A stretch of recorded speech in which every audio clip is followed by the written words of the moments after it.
good evening. Welcome to our channel All is Scholars. Today we will continue our previous chapter that is going on force and laws of motion in physics, and today is the lecture number 6 of this chapter. So let's start. In this chapter we have already seen what is motion. Motion जान चुके हैं. What is rest? Rest जान चुके हैं. इन दोनों के अलावा we have seen inertia. ठीक है, inertia जान चुके हैं. Inertia and rest, inertia and motion, all the examples in this we have seen all the things. Okay, and after that laws of motion भी हम लोग देख चुके हैं. न्यूटन्स के first law, second law and third law. एक बार remind करवा देते हैं क्या है. फर्स्ट लॉ क्या बोलता है न्यूटन का फर्स्ट लॉ बोलता है कि हम लोग का ये इनर्शिया का डेफिनेशन बताता है कि कोई भी अगर ऑब्जेक्ट रेस्ट में है तो रेस्ट में ही रहती है, और कोई भी ऑब्जेक्ट मोशन में है तो मोशन में ही रहती है, जब तक अनलेस एंड अनटिल उस पे क्या करें, हम एक्सटर्नल फोर्स अप्लाई ना करें. ओके, ये आपका किसका था, ये आपका था ये first law of the motion. Okay, second law क्या था, सेकेंड लॉ हम लोग का न्यूटन का क्या बता दिया है, फोर्स का definition. F is equal to ma. Force का डेफिनेशन किससे पता चलता है, न्यूटन के सेकेंड लॉ से पता चलता है. एंड आफ्टर दैट जो थर्ड लॉ है वो आपको क्या बताता है, वो आपको बताता है कि कोई भी ऑब्जेक्ट में अगर एक्शन होता है तो किसी ना किसी मतलब उसमें डेफिनेटली क्या होता है, रिएक्शन भी होता है. यानी कि एक्शन के इक्वल एंड अपोजिट आपका क्या होता है, रिएक्शन होता है. तो ये तीन लॉ आप लोग ऑलरेडी देख चुके थे, एंड इसके ऊपर सारे एग्जांपल्स भी हमने कर लिए थे. ठीक है, आज हम देखेंगे कुछ प्रैक्टिस क्वेश्चंस देखेंगे एंड सम न्यूमेरिकल्स. ओके, इस चैप्टर में न्यूमेरिकल्स भी बहुत ज्यादा इंपॉर्टेंट होता है क्योंकि इस पे न्यूमेरिकल्स आते हैं, और न्यूटन्स के मोशंस के लॉ पे आपके काफी न्यूमेरिकल्स ऑलरेडी आते हैं. ओके, तो फर्स्ट क्वेश्चन क्या है, an asteroid is moving at a constant speed through space is an example of which force. जो एस्टेरॉयड मूव करता है ना कांस्टेंट स्पीड से स्पेस में बहुत सारे एस्टेरॉयड मूव करते हैं as you all know, and जो कांस्टेंट स्पीड से जो मूव करता है, यहाँ पे ध्यान दीजिएगा ये लाइन है कांस्टेंट स्पीड. कांस्टेंट स्पीड से अगर कोई ऑब्जेक्ट मूव करती है तो उसमें कौन सा फोर्स लगता है, बैलेंस या अनबैलेंस फोर्स. तो इसका आंसर क्या होगा, इसका आंसर है जब भी कांस्टेंट स्पीड दे दिया जाए ना, कांस्टेंट स्पीड मतलब कि साफ है उसमें क्या हो रहा है, एक्सीलरेट नहीं कर रहा बॉडी, मतलब कहीं ना कहीं उसकी वेलोसिटी क्या है, एक तरफ से जीरो है, मतलब बॉडी के वेरिएशन नहीं हो रहा वेलोसिटी में. ठीक है, स्पीड क्या है, कांस्टेंट है. तो दैट मींस क्या हो रहा है कि जो ये मेरा जो काम करता है, हमेशा जब कांस्टेंट आ जाता है ना, हमेशा ध्यान रखिए कि हमेशा ये मेरा बैलेंस फोर्स का एग्जांपल है. बैलेंस फोर्स रहेगा तो ही स्पीड क्या होगी, कांस्टेंट होगी. अदरवाइज अगर ये अनबैलेंस होता तो ये स्पीड कभी भी कांस्टेंट नहीं होती. Okay, next, which force change the state of motion और state of rest of the object. कौन सा फोर्स है जो आपका स्टेट ऑफ मोशन, यानी कि कोई ऑब्जेक्ट अगर मोशन में है तो उसके स्टेट को चेंज कर देती है, एंड स्टेट ऑफ रेस्ट यानी कि अगर कोई ऑब्जेक्ट रेस्ट में है तो उसके भी स्टेट को चेंज कर देती है. ऐसा कौन करता है, बैलेंस फोर्स की अनबैलेंस फोर्स. तो हम ऑलरेडी जानते हैं, हम बताए थे एग्जांपल रस्सी का. इधर से कुछ लोग रस्सी खींच रहे, इधर से एक रस्सी है, कुछ लोग यहाँ से खींच रहे हैं और कुछ लोग यहाँ से खींच रहे हैं. ठीक है, हम जानते हैं कि अगर यहाँ पे 10 न्यूटन लगता है फोर्स और यहाँ भी अगर 10 न्यूटन लगेगा फोर्स, तो क्या रस्सी कभी भी किसी भी तरफ मूव करेगी, ऑब्वियसली नहीं, क्योंकि नेट फोर्स क्या हो रहा है यहाँ पे, जीरो हो रहा है. नेट फोर्स जो है वो क्या हो रहा है यहाँ पे, जीरो हो रहा है. ठीक है, इस वजह से रस्सी ना इस साइड मूव करेगी ना उस साइड मूव करेगी. तो क्या होता है यहाँ पे, जब भी, तो इसी वजह से जब भी इसके स्टेट को चेंज करना, मतलब कि यहाँ पे क्या हो रहा है, मेरा बैलेंस फोर्स लग रहा है, क्या हो रहा है, ये तो बैलेंस ही हो जा रहा ना, इधर मूव कर रहा ना उधर नहीं मूव कर रहा, तो क्या हो रहा है, बैलेंस हो रहा. यानी कि फोर्स जो भी लग रहा है, यानी कि 10 न्यूटन उधर लग रहा है, तो क्या बर्बाद ही है ना एक तरफ से. अब 10 मतलब रस्सी तो इधर से भी नहीं हिली ना उधर से हिली. दैट मींस क्या कि ये जो मेरा फोर्स लग रहा है ये मतलब कोई यूज नहीं हो रहा, यूजलेस फोर्स है, क्योंकि दोनों तरफ क्या है, इक्वल फोर्स है. तो क्या ये मेरा बैलेंस फोर्स है.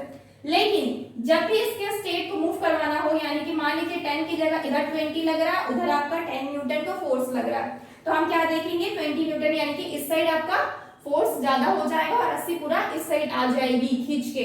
दैट मीन्स वो मेरा क्या हो जाएगा, अनबैलेंस फोर्स, यानी कि जब दोनों तरफ फोर्स जो है वो अगर अनइक्वल लगता है तो क्या होता है, मेरा अनबैलेंस फोर्स होता है। और वही रीजन होता है आपका स्टेट ऑफ काउस को चेंज करने के लिए। स्टेट ऑफ मतलब स्टेट ऑफ मोशन हो गया या state of state of rest हो गया, तो उसका ये काउस भी यही होता है कि मेरा जो फोर्स हो वो मेरा क्या हो, अनबैलेंस हो। ओके, तो इसका एग्जांपल क्या हो जाएगा, इसका आंसर क्या हो जाएगा, अनबैलेंस फोर्स, यानी कि अनबैलेंस फोर्स लगेगा। So state of motion and state of rest क्या होगा, किसी भी ऑब्जेक्ट का चेंज हो सकता है, अदरवाइज ये कभी नहीं चेंज होगा। ओके, आई थिंक ये आपका मोशन चैप्टर के कुछ प्रैक्टिस क्वेश्चंस थे। नेक्स्ट हम लोग कुछ न्यूमेरिकल्स देखेंगे, इसको रफ करते हैं।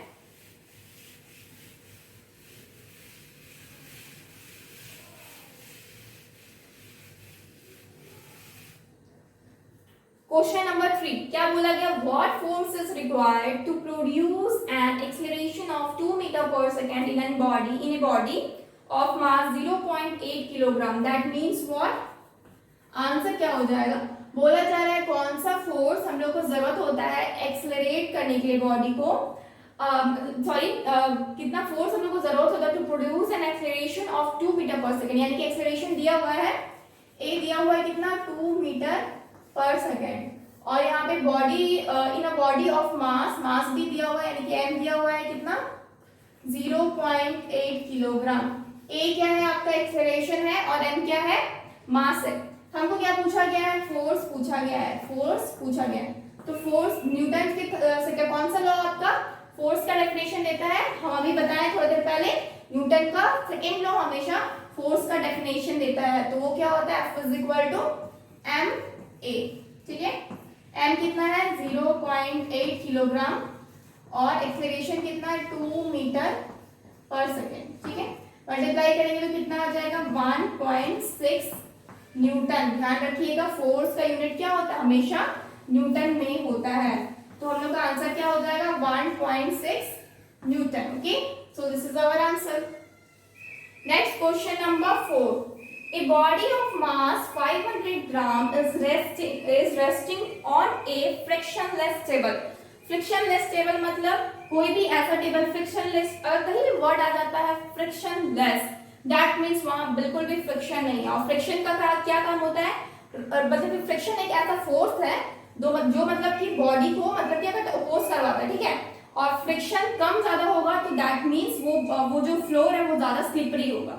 फ्रिक्शन ज्यादा होगा तो दैट मीन्स ज्यादा फ्लोर क्या कर रहा है, रेसिस्ट कर रहा है। इट मीन्स क्या होगा, वो ज्यादा मतलब कि मतलब एक तरफ से कहें तो बहुत ज्यादा स्लिपरी या फिर प्लेन फोर्स होता है, उसमें फ्रिक्शन क्या होता है, कम होता है। फ्रिक्शन एफ आर लिखते हैं क्योंकि एफ का मतलब क्या होता है, फोर्स। और जहां पे भी मतलब रफ सरफेस होता है वहां पे फ्रिक्शन क्या होता है, ज्यादा होता है। दैट मीन्स फ्रिक्शन क्या है, एक आपका मतलब कि फोर्स है जो आपको रेजिस्ट करता है बॉडी को, किसी बॉडी को रोकता है। ठीक है, नेक्स्ट क्या बोला गया, फ्रिक्शन लेस टेबल, यानी कि टेबल में क्या है, फ्रिक्शन नहीं है, बिल्कुल भी फ्रिक्शन नहीं है। ठीक है, calculate the acceleration of body when it is acted upon a force of 0.01 Newton. That means क्या बोला जा रहा है कि ऐसा मतलब कि calculate the acceleration of body, यानी कि बॉडी का एक्सेलरेशन निकालना है जबकि फोर्स दिया हुआ 0.01 न्यूटन। हम लोग क्या लिखेंगे, 4 का आंसर बता रहे हैं, यानी कि हम लोग का मास जो है वो दिया हुआ है कितना, 500 ग्राम। ठीक है, अब ग्राम में मेरा नहीं रखना है क्योंकि न्यूटन जो होता है ना ये किलोग्राम मीटर पर सेकेंड होता है। ठीक है, तो इसलिए इसको हमको किलोग्राम में चेंज करना होगा। दैट मीन्स 500 डिवाइडेड बाय कितना हो जाएगा, ग्राम है, किलोग्राम में चेंज करेंगे तो 1000 से, that means 0.5 kilogram. Okay, after that क्या बोला जा रहा है, एक्सेलरेशन, बॉडी का एक्सेलरेशन है, एक्सेलरेशन तो निकालना है, फोर्स दिया हुआ है दैट इज 0.01 न्यूटन। ठीक है, एक्सेलरेशन पूछा जा रहा है। ठीक है, ए पूछा जा रहा है, ए इज व्हाट, तो हम क्या जानते हैं, फोर्स इज इक्वल टू क्या होता है, M A is equal to क्या हो जाएगा, एफ डिवाइडेड बाय एम, यानी कि फोर्स डिवाइडेड बाय क्या हो जाएगा, मास हो जाएगा। फोर्स क्या होता है, यहाँ दिया हुआ है फोर्स 0.01, मास क्या दिया हुआ है 0.5। 0.5 क्यों, क्योंकि हम लोग यहाँ पे 0.5 kg निकाले, वो kg में चाहिए। यहाँ पे केजी लिख सकते हैं और यहाँ पे मीटर पर सेकेंड लिख सकते हैं। सॉरी ये तो न्यूटन है ना, इसको न्यूटन लिख सकते हैं। ठीक है, अब हम लोग क्या देख रहे हैं, पॉइंट को, अगर ये इसके वाले पॉइंट है, इस पॉइंट को हटाते हैं, रिमूव करते हैं, नीचे कितना आ जाएगा, एक जीरो आ जाएगा। ठीक है, यानी कि 1 डिवाइडेड बाई क्या हो जाएगा, 50 हो जाएगा। 1 डिवाइडेड बाई 50 हो जाएगा। ठीक है, इसको पॉइंट में निकाला जा सकता है। अगर इसको पॉइंट में निकालेंगे तो क्या हो जाएगा, पॉइंट से जीरो और फिर जीरो हो गया, and after it again point रखेंगे तो 0.02। ठीक है, इतना क्या हो जाएगा, ये मीटर पर सेकेंड हो जाएगा। ठीक है, एक्सेलरेशन क्या हो जाएगा, 0.02। जब उसको डिवाइड करेंगे तो कितना मिलेगा, 0.02 यानी कि 1/50, 0.50 कितना हो जाएगा, 0.02 मीटर पर second. Okay, so this is the answer. ठीक है, ये क्वेश्चन नंबर 4 का है। अब नेक्स्ट है क्वेश्चन नंबर 5। ये क्वेश्चन इनकम्प्लीट है, इसको पूरा करते हैं। Please take a screenshot. Next क्या है, क्वेश्चन इज क्वेश्चन नंबर 5। यहाँ पे क्या बोला जा रहा है, ए बॉल ऑफ मास 10 kg, यानी कि बॉल का मास कितना है, 10 kg, is moving with a velocity of 50 meter पर सेकेंड, यानी कि वेलोसिटी कितना बोला जा रहा है इसमें, 50 मीटर पर सेकेंड है। On applying constant force on ball, ball में जब कांस्टेंट फोर्स अप्लाई कर रहे हैं फॉर 2 सेकेंड, यानी कि टाइम कितना का दिया हुआ है, 2 सेकेंड का, it acquires a velocity of 70 metre पर सेकेंड, यानी कि दो वेलोसिटी दिया हुआ, यानी कि कहा जा रहा है ये मेरा इनिशियल वेलोसिटी है, और जैसे ही उसमें कांस्टेंट एक फोर्स को अप्लाई किया गया, उसमें वेलोसिटी कितनी हो गई, 70 मीटर पर सेकेंड, यानी कि जो ये वेलोसिटी दिया हुआ है ये मेरा इनिशियल वेलोसिटी है, बाद में जो वेलोसिटी चेंज हुआ वो क्या है, मेरा फाइनल वेलोसिटी। ओके, कैलकुलेट करने बोल रहा है। पहला, the initial momentum of force, second, the final momentum of body, third, the rate of change of acceleration, fourth, the acceleration of ball, and fifth, the magnitude of force. Okay, तो क्या बोला जा रहा है, सबसे पहले ये सारा निकालना है। ठीक है, 5 आपकी जितने क्या पॉइंट्स है, आपको क्या करना है, इसका फाइंड आउट करना है। तो सबसे पहले तो जो जो दिया हुआ है हम सबसे पहले उसको लिख लेते हैं, यानी कि सबसे पहले दिया हुआ है मास, सॉल्यूशन। ओके, सबसे पहले दिया हुआ है क्या, मास। मास ऑफ ए बॉडी कितना है, स्मॉल m, कितना होता है ये आपका, यहाँ पे दिया हुआ है 10 ग्राम। ठीक है, लेकिन हमको पता है हमको ग्राम में नहीं लेना रहता है, केजी भी लेते हैं, तो हम यहीं पे कन्वर्ट कर देते हैं ताकि इजी हो। कितना हो जाएगा मेरा, 0.01 वॉट केजी। ठीक है, 0.01 क्या हो जाएगा, केजी। आफ्टर दैट क्या बोला जा रहा है, नेक्स्ट आपका यू दिया हुआ, इनिशियल वेलोसिटी, इनिशियल वेलोसिटी यानी कि u is equal to what, u कितना हो जाएगा, 50 मीटर पर सेकेंड, 50 मीटर पर सेकेंड क्या हुआ। ठीक है, हम यहीं पे लिख लेते हैं final velocity, final velocity, final velocity को u से डिनोट करते, कितना है यहाँ पे, 70 मीटर पर सेकेंड। ठीक है, नेक्स्ट क्या बोला जा रहा है, मास दिया हुआ है, ऑलरेडी लिख चुके, इनिशियल वेलोसिटी और टाइम दिया हुआ है, यानी कि t इज इक्वल टू कितना है यहाँ पे, 2 सेकेंड। ठीक है, आफ्टर दैट अब हमको क्या करना है, निकालना क्या क्या है, तो सबसे पहले ए नंबर हमको क्या निकालना है, इनिशियल मोमेंटम है। मोमेंटम का फॉर्मूला हम बताए थे ऑलरेडी, मोमेंटम पढ़ा चुके हैं। मोमेंटम का फॉर्मूला होता है आपका क्या, mass into what, mass into क्या होता है, वेलोसिटी। ठीक है, तो मोमेंटम कितना हो गया, इनिशियल मोमेंटम, तो इनिशियल मोमेंटम,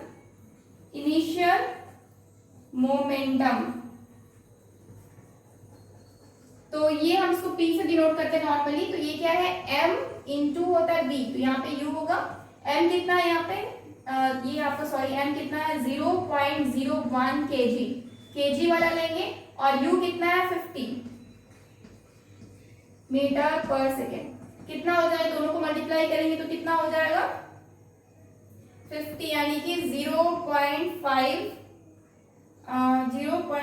आपका, हाँ 0.5 kg मीटर पर सेकेंड। ठीक है, kg मीटर पर सेकेंड।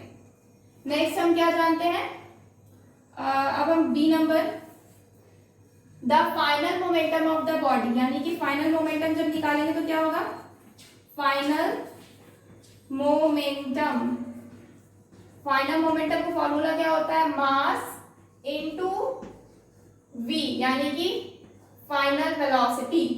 मास क्या है 0.01 kg मल्टीप्लाई वेलोसिटी कितना है 70 मीटर पर सेकेंड, यानी कि 70 मीटर पर सेकेंड। दोनों को मल्टीप्लाई करेंगे तो कितना आ जाएगा 0.7 kg मीटर पर सेकेंड, कितना हो जाएगा kg मीटर पर सेकेंड। नेक्स्ट क्या होगा, अब हम क्वेश्चन नंबर सी निकालते हैं, ठीक है, क्वेश्चन को रफ करते हैं। सी में क्या बोला, the rate of change of acceleration, ठीक है, सी नंबर में क्या है, the rate of change of acceleration. तो एक्सेलरेशन निकालने बोला है, तो हम क्या करते हैं, एक्सेलरेशन जब निकालते क्या हो जाता है,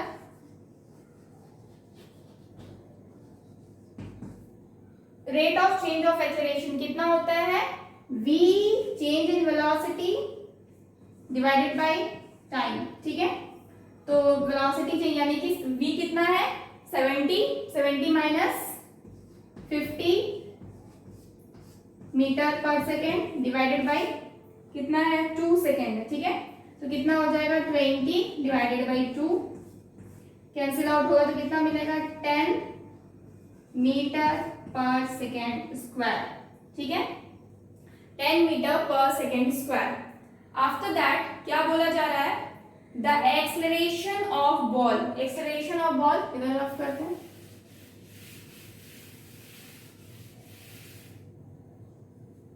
the acceleration of ball, ball का एक्सेलरेशन पूछा जा रहा है। ये तो rate of change of momentum हो गया, rate of change of acceleration हो गया।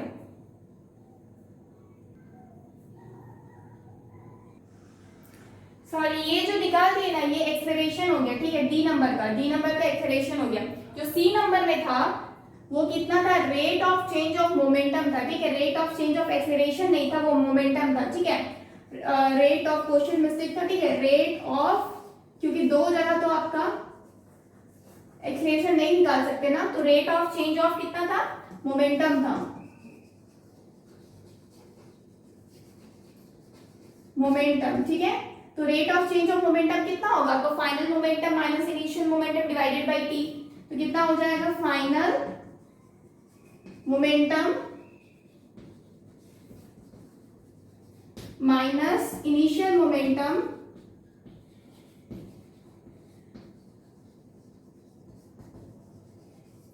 डिवाइडेड बाय व्हाट, टी, यानी कि टाइम। कितना हो जाएगा, इसको रफ करते हैं क्योंकि डी नंबर क्वेश्चन हो गया। डी नंबर क्वेश्चन का ये आंसर है, ठीक है, एक्सेलरेशन बॉडी में डी नंबर क्वेश्चन में पूछा गया है, ठीक है। तो फाइनल मोमेंटम कितना है, हम निकाले यहाँ पे initial momentum, final momentum, final कितना है 0.7 माइनस इनिशियल कितना है 0.5, ठीक है, डिवाइडेड बाय टी, यानी कि 2, टी कितना है 2 सेकेंड, कितना हो जाएगा 0.2 डिवाइडेड बाय 2, कितना हो जाएगा 0.1, ठीक है, 1 किलोग्राम मीटर पर सेकेंड, 1 किलोग्राम मीटर पर सेकेंड है, ठीक है। इसका यूनिट कितना होता है, किलोग्राम मीटर पर सेकेंड, किलोग्राम मीटर पर second, okay. Next D number जो ई नंबर जो लास्ट क्वेश्चन है इसमें क्या बोलता है, मैग्नीट्यूड ऑफ फोर्स, आपको फोर्स निकालना है यहाँ पे, फोर्स कितना हो जाएगा, इसको रफ करते हैं। क्वेश्चन हम ई नंबर में, ठीक है, द मैग्नीट्यूड ऑफ फोर्स,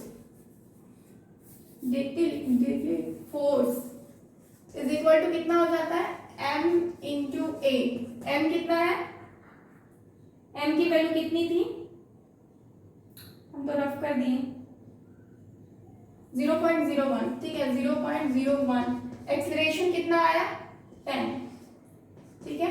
जब उसको मल्टीप्लाई करेंगे तो कितना आ जाएगा, ये 10 हो जाएगा, यानी कि 0.1 न्यूटन, ठीक है, 0.1 Newton, and this is the answer. तो पहला का आंसर कितना आया था, फर्स्ट का आंसर था 0.5 किलोग्राम मीटर पर सेकेंड, सेकेंड का आंसर था 0.7 किलोग्राम मीटर पर सेकेंड, थर्ड का answer rate of change of momentum वो कितना था 0.1 किलोग्राम मीटर पर सेकेंड, उसके बाद एक्सेलरेशन पूछा गया था, वो कितना था 10, वो आया था 10 मीटर पर सेकेंड स्क्वायर। ठीक है, मीटर पर सेकेंड स्क्वायर किसका यूनिट है, आपका एक्सेलरेशन का। फोर्स का यूनिट क्या होता है, न्यूटन, यानी कि 0.1 न्यूटन। एंड ये पांचों क्या है answer. Okay, our next question is a cricket ball of mass 100 kg moving with a speed of 30 meter per second is brought to rest by a player in 0.03 second. Find change in momentum of ball. Next, average force applied by player. तो सबसे पहले तो क्या बोला गया है, cricket ball क्या है जिसका मास आपका 100 ग्राम दिया हुआ है, एक आपका एक स्पीड से मूव कर रहा है जो कि 30 मीटर पर सेकेंड का है, लेकिन उसको रेस्ट पे लाया गया, यानी कि पहले बॉडी क्या थी, मूविंग थी, उसके बाद रेस्ट पे लाया गया, यानी कि जो इनिशियल वेलोसिटी थी वो तो आपकी 30 मीटर पर सेकंड आ जाएगी, लेकिन बॉडी क्या हो गई, रेस्ट पे आ गई, यानी कि जो फाइनल वेलोसिटी क्या हो गई, जीरो हो गई। रेस्ट पे मतलब वेलोसिटी, जो फाइनल वेलोसिटी होता है वो क्या हो जाता है, जीरो हो जाता है। आफ्टर दैट इसमें टाइम दिया हुआ कितना, 0.03 सेकंड का। ठीक है, नेक्स्ट क्या बोला जा रहा है, निकालना है change in momentum of ball, change in momentum of ball और एवरेज फोर्स। तो सबसे पहले हम क्या करते हैं, यहाँ पे हम क्या किए, आंसर लिख रहे हैं, सॉल्यूशन। मेरे पास दिया क्या क्या है, सबसे पहले तो मास दिया हुआ है, मास क्या, m is equal to what, 100 gram. हमको पता है इसको केजी में कन्वर्ट करना पड़ेगा, तो क्या होगा 100 divided by 1000 is equal to कितना हो जाएगा, 0.1 kg। आफ्टर दैट क्या बोला गया, स्पीड दिया हुआ है, स्पीड दिया तो अब क्या, मेरा इनिशियल वेलोसिटी है, ये मेरा क्या है, इनिशियल वेलोसिटी, इनिशियल वेलोसिटी यानी कि u इज इक्वल टू कितना है, 30 मीटर पर सेकेंड।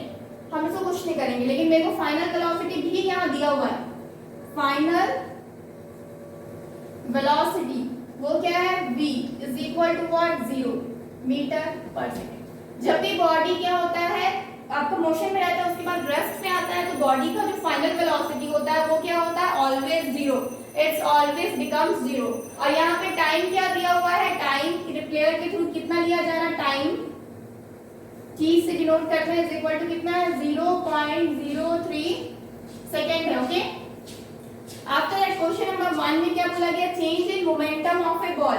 जब मोमेंटम, चेंज इन मोमेंटम बोला जा रहा है तो इसका मतलब मेरे को फाइनल और इनिशियल दोनों मोमेंटम चाहिए। तो हम सबसे पहले क्या निकालते हैं, इनिशियल मोमेंटम निकालते हैं, इनिशियल मोमेंटम, मोमेंटम क्या होता है, इसको हम p से डिनोट करते हैं, हम यहाँ पे p1 लिखते हैं। ठीक है, तो इनिशियल मोमेंटम कितना, मास इनटू u, यानी कि m इनटू u, यानी कि इनिशियल वेलोसिटी, मास कितना है 0.1 kg, u कितना दिया हुआ है 30, मल्टीप्लाई करेंगे तो कितना आ जाएगा, 30 मीटर पर सेकेंड है, इसको मल्टीप्लाई करेंगे तो कितना आ जाएगा, 0.3,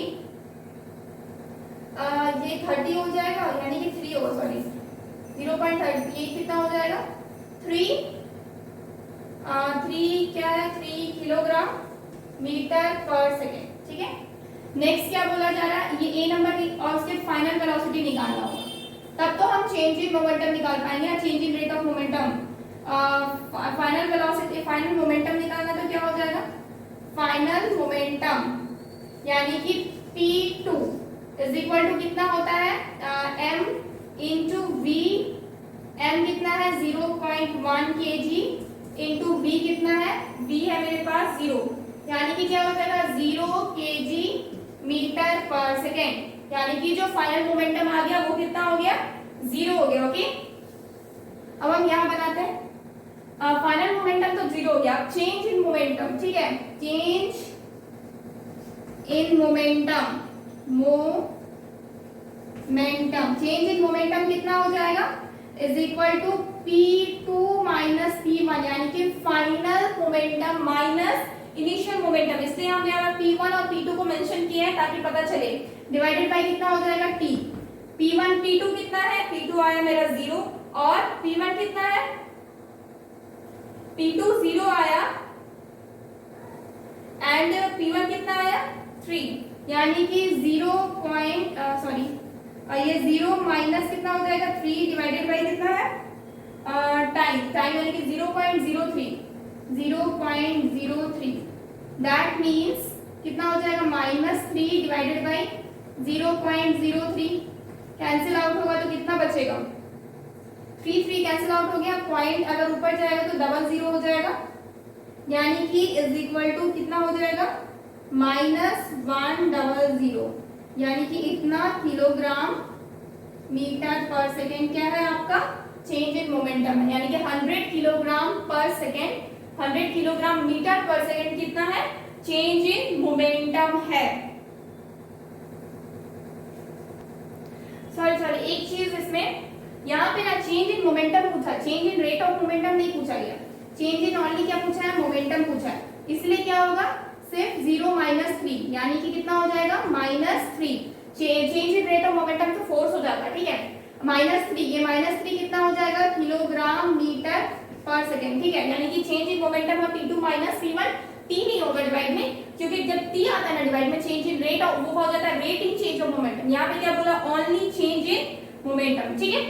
अब हम क्या करेंगे average force applied by player, यानी कि मुझे क्या निकालना है फोर्स निकालना है, फोर्स निकालने के लिए हम इसको रफ कर सकते हैं क्वेश्चन को,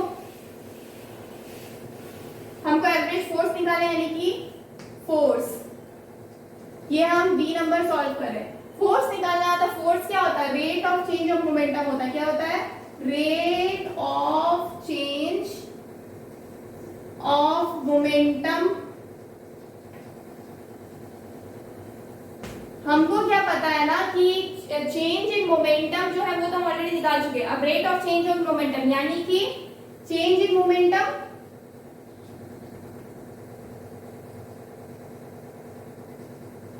डिवाइडेड बाय क्या हो जाता है टाइम, ये आपका क्या हो जाएगा फोर्स होता है, फोर्स का सिर्फ F = ma ही नहीं होता है, rate of change of momentum भी क्या होता है फोर्स होता है। नेक्स्ट क्या हो जाएगा चेंज इन मोमेंटम यानी कि P2 - P1 divided by T, P2 - P1 हम यहाँ पे निकाल चुके हैं ऑलरेडी, कितना है -3 और टाइम क्या है 0.03। अब हम अगेन तुरंत इसको हम सॉल्व किए थे, कितना हो जाएगा इज इक्वल टू 100 न्यूटन, ठीक है, तो 100 न्यूटन क्या हो जाएगा आंसर हो जाएगा जब इसको सॉल्व करेंगे। और एक चीज माइनस लगेगा, यहाँ पे माइनस लगेगा, माइनस लगना मतलब जो बॉडी है फोर्स जो है वो नेगेटिव डायरेक्शन मतलब कि ऑपोजिट डायरेक्शन में लग रहा है, नेगेटिव साइन क्या शो करता है नेगेटिव साइन सोर्स, नेगेटिव साइन सोर्स that force is in opposite direction, opposite direction, ठीक है, नेगेटिव साइन सोर्स that force is in opposite direction, ठीक है। यहाँ पे जो आपका फोर्स है वो कितना आ गया -100 न्यूटन, अगर अपोजिट डायरेक्शन में फोर्स है तभी तो बॉडी क्या हो रही रुक जा रही है, लास्ट में क्या हो जा रही बॉल रेस्ट में चला जा रहा है, नेगेटिव में है तभी रेस्ट में जा रहा है, अगर फोर्स हम ज्यादा जोर से मार देंगे बॉल को तो नेगेटिव में क्यों जाएगा, वो तो और इंक्रीज करेगा ना अपना स्पीड, लेकिन यहाँ क्या हो रहा है बॉल लास्ट में क्या हो रही रुक जा रही है, दैट मीन्स रुक जा रही है तो उसमें कहीं ना कहीं नेगेटिव तो आ ही रहा है, यानी कि फोर्स जो है वो नेगेटिव लग रहा है, यानी कि जो फोर्स है वो आपका ऑपोजिट डायरेक्शन में लग रहा है बॉल का, okay, so this is the answer.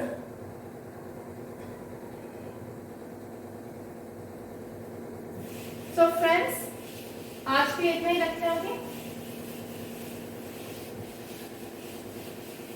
tomorrow we will continue this chapter, okay, so friends please like this video and subscribe our channel All Scholars,